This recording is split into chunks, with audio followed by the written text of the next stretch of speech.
Dan dia menjelaskan semuanya secara detail, apa-apa yang dialaminya dan apa-apa yang menjadi beban mentalnya. Dan apa-apa yang menjadi beban perasaannya, tekanan-tekanan itu. Nah, ketika berbicara dengan kami, tentunya kami melihat ini adalah tidak hanya persoalan hukum, tapi persoalan psikologis. Jadi yang kita benahi kejiwaannya dulu, supaya dia merasa tenang dengan kami, kita kemudian berbicara panjang dari hati ke hati, terbukalah semuanya. Nah, dari cerita ini kami berkesimpulan bahwasanya ini bukanlah pelaku tunggal, artinya ada pelaku yang lain. Baradae terlibat dalam kasus ini ataukah memang ini adalah suruhan atau bagaimana, Pak? Secara prinsip dia nggak punya motif untuk membunuh, makanya kita bisa simpulkan bahwasanya tentunya ada perintah. Apakah dikatakan dari mana sumber perintah itu? Sudah dikatakan oleh yang bersangkutan, hanya saja ini kan untuk kepentingan penyidikan dan pro justisia sekali lagi, jadi kita tidak akan buka di sini. Kira-kira Baradae menyebutkan tidak, Pak, ada berapa orang mungkin yang bisa diduga terlibat dalam aksi ini juga?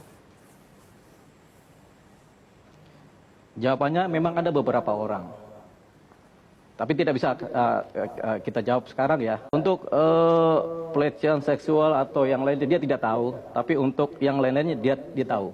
Bagaimana keadaan Baradae saat ini, Pak?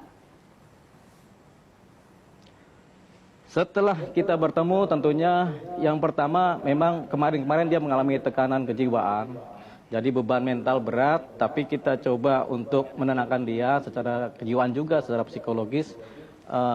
Dia kemudian merasa nyaman, tenang, dan saat sekarang dia sudah sehat, kondisinya baik dan nyaman, sehingga dia bisa menceritakan semuanya secara gamblang apa adanya. Termasuk dengan kronologis pada saat Yosua meninggal, Brigadir Yosua? Yang terdahulu tentunya berbeda dengan yang sekarang ya, ceritanya ya. Makanya kenapa ada pengacara mengundurkan diri ya, salah satunya ya memang berbeda ceritanya.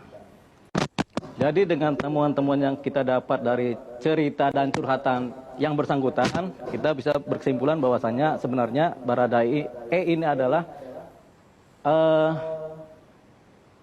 salah satu saksi kunci juga.